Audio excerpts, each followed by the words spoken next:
मुकदमात लेके वो मेरे पास आती थी। बीबी एक होटल चलाया करती थी, उसका खामन जो था वो फौज में मुलाजम था। इकबाल ने खुद लिखा है, इकबाल फरमाते हैं कि एक दिन वो खातून फिर किसी केस के सिलसिले में मेरे पास आई, तो जब वो आई तो उसने नकाब ओढ़ा हुआ था, बुरका किया हुआ था।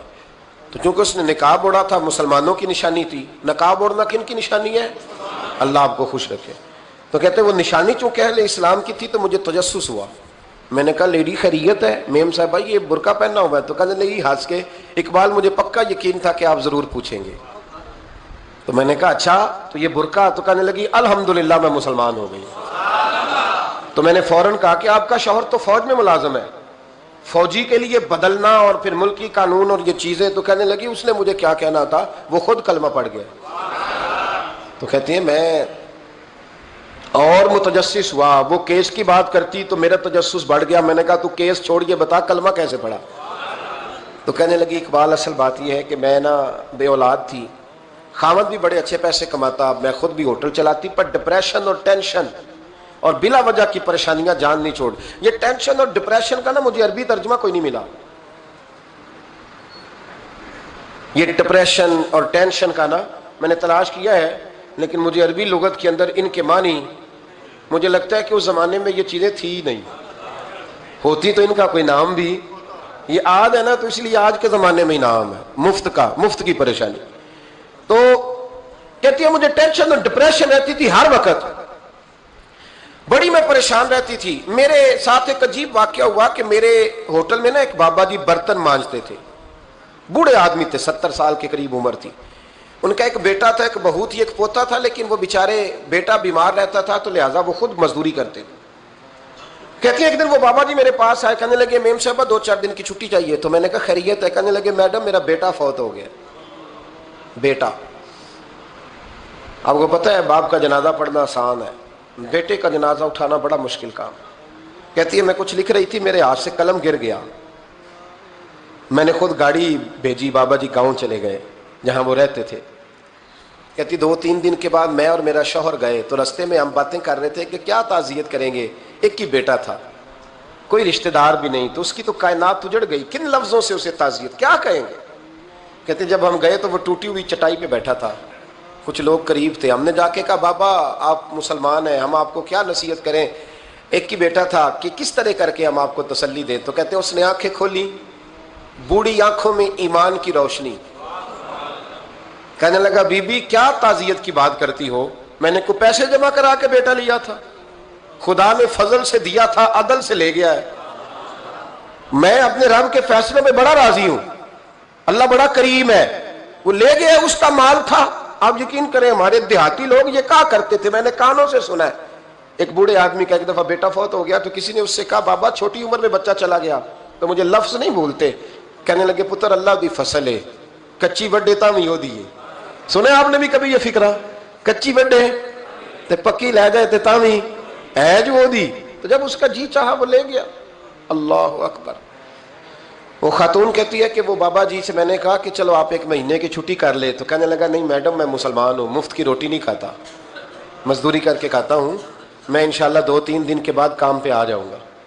कहते हैं वो चंद दिनों के बाद आ गया। अल्लाह की कुदरत के अभी 2-3 माह गुजरे थे, फिर आया, मैडम छुट्टी चाहिए कुछ दिनों की। मैंने कहा खैरियत है? कहने लगे वो मेरी बहू भी हार्ट अटैक से फौत हो गई। कहते अब मैं भी तड़प गई और ईसाई हो कि मेरी आंखों में आंसू आ गए। मैंने कहा घर का दरवाजा बंद हो गया, अब ये बेचारा क्या करेगा। वो अपने शौहर के गम में हार्ट अटैक से फौत हो गई। कहते हम फिर 2-3 दिन के बाद ताज़ियत के लिए गए, फिर टूटी हुई चटाई, बूढ़ा ना अपनी उंगलियों से जमीन पर कुछ बना रहा।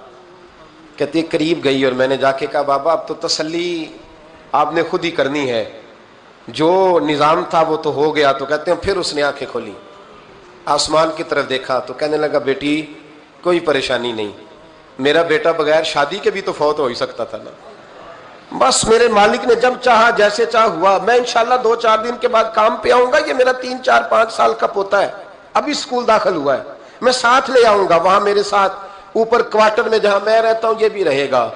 कहती है मैं सख्ते में आ गई उसकी कैफियत देख के। वो पोते को साथ ले आया।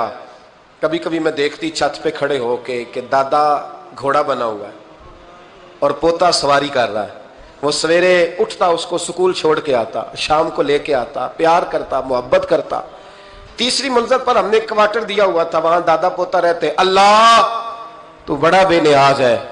कहती है इकबाल, एक दिन ना पोता ऊपर वाली मंजिल पे खेल रहा था, उसका पैर फिसला, वो गर्दन के बल जमीन पे गिरा। मुझे खबर हुई तो मैं दौड़ी, एम्बुलेंस मंगाई।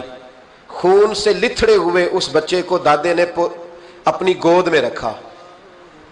और जब हम अस्पताल की तरफ गए तो हॉस्पिटल बाद में आया, जनाबे इजराइल पहले आ गए और कहते हैं वो गोद में दम तोड़ गया। फिर दादे ने उसे अपने हाथों से गुस्ल दिया, फिर उसने अपने बूढ़े हाथों से कब्र खोदी और फिर मिट्टी डाल के कहने लगा इन्ना लिल्लाहि व इन्ना इलैहि राजिऊन। जे सोना ही मेरे दुख विच राजी, जे सोना ही मेरे दुख विच राजी। फिर सुख नू चुल्ले डावा। कहती वो मिट्टी डाली उसने, और जब वो वापस पलटा तो मैं बाजू से थाम के होटल करीब लाई और मैंने उसके करीब कहा कि बाबा तू टूट गया है, तू बिखर गया है। मुझे महसूस होता है कि अब ना तेरी रातें और तेरी सुबहें और तेरी शामें गमों में गुजरेंगी। तो कहते हैं यूं उसने हाथ रखे और यूं आंसू छटक दिए। कहने लगा मैडम क्यों क्यों, मेरे अंदर कोई अकीदा नहीं, मैं कोई लवारस हूं, मेरा कोई रब नहीं, मैं क्यों परेशान रहूंगा, मैं तो पका हुआ फल हूं। थोड़े दिन गुजरेंगे, कब्र में जाऊंगा और जब जन्नत में जाऊंगा तो अल्लाह मेरी बेटे से भी मुलाकात कराएगा, मेरे पोते से भी मुलाकात कराएगा, मेरा रब सारी मुलाकातें करा देगा। मैं अपने अल्लाह की रजा पे बड़ा राजी हूं। वो खातून कहती है मेरा और मेरे शौहर का कलेजा फटने लगा। मैंने कहा बाबा ये जज्बा कहां से मिलता है, ये सुकून कहां से आता है, ये कैफियत कैसे मिलती है। मुझे कहने लगा तूने लेनी है। मैंने कहा, तो कहने लगा तू भी गुंबद खजरा वाले नबी का कलमा पढ़ जा, तू भी रसूलुल्लाह का कलमा पढ़ जा।